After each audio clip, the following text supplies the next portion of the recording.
do pretty well at it. Like I said earlier, just putting myself in a vulnerable position, and I think when you put yourself in vulnerable positions, you grow. And so I think that's been one of the biggest things. I've put myself in a position where it wasn't necessarily comfortable for me initially, but I've grown tremendously, and so I'm happy for that. And the plan is just to keep trending in the right direction, and I think everything else is going to take care of itself. Sorry if you've already been asked about it, but you reeled in a pass last Saturday, got hit pretty hard, got up and celebrated. What's a moment like that do for you? Is that just like one of those moments like, oh, this is pretty fun? Yeah, I mean, it just builds confidence, Every stepping stone that you do, make plays like that with emotion and confidence. You almost reassure yourself, like, man, I'm belong out here. You know what I'm saying? This is where I'm supposed to be, and I'm perfect right where I'm at, and just those are great opportunities, and so yeah, definitely enjoyable. How much has your confidence grown last, say, year? Tremendously, in all different kind of ways. You know what I'm saying? Over time, off the field stuff, on the field stuff, putting on weight, learning the playbook more, just everything. Through repetition, you get confidence. I'm sure. Even in your guys' job, you guys' first time out here, it's probably learning on the job, and some of you guys are 10, 15 years in doing it. You got a lot of confidence, and so same with me. I'm out here, playing the game I love, gaining confidence here and grabbing little nuggets of confidence here and there. For instance, that play, you make a play like that, and you come back next play, you make a good block. It's just all adding, just confidence and just assurance that I belong. Not saying that Coach Wilson lacked energy, but you get a guy like Keenan now leading your room. What's that been like for you guys? How much energy? Yeah, he's a bundle of energy. Yeah, he brings great energy. One of the biggest things I'd say is, it's kind of an unspoken thing, but I'd say people don't speak about it much, but I'd say like morale. Like, what's the morale of your room? And I think that definitely influences how well you play. If you have a position room or anywhere in life, if you have a room that, or you're surrounded by people with high morale, I think that breeds, like I say again, confidence and just ability to produce better. And so I think Coach Key has definitely raised the morale in the room and just, uplifted us and given us an uplifting joy and allowing us to, take bigger strides than maybe we thought we would have. Does he help you guys kind of find the 15 practices in the spring is probably a grind? Does he help you guys find like that joy in each day, seeing how much energy he has every day walking in here? Yeah. So every day we come in, he'll have something else on the whiteboard every practice day, whether it's win. He'll write win on all of our whiteboards in front of where we sit. Energy. Fight.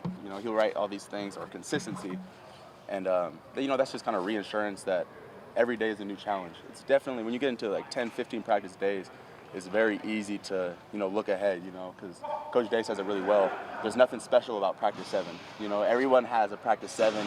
It's not the beginning when you're fired up. It's not the end when you're almost ready for break, but it's almost that, that middle ground where that's where the champions are made. And so a part of it is just being able to, put one step in front of the other and take each day as its own day. Try not to look too far ahead and don't look in the past, but just win the day while you're here. Keenan was saying that you may have already been asked this, you've taken Jelani under your wing. Yeah. Is that something you would have done for whatever freshman tight end was coming in this year? Or is there something about him, a connection there that you saw in him? I say absolutely. I definitely, tried my best to take on that role of, leadership. I answered that by saying I would have done that for any tight end that would have came in here. But just like I kind of explained it earlier, but one of the things I try to do is, naturally the coaches are going to teach him the X's and O's, so I'm not even huge on, telling him to take this step better or this step better or, those kind of things. When I talk to him, I'm more, talking mentally, just allowing him to do his best to embrace the things that he's going to go through, Like I said earlier, falling off the bike, anybody for the first time, when you go out there and fall off the bike, it's rough initially.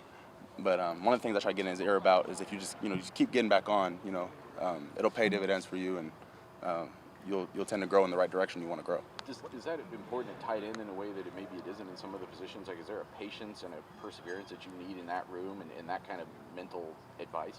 Yeah, for sure, because we do a lot of jobs, Receivers, I think they put a lot of emphasis on, don't get it twisted, all the positions are very intricate in their own ways.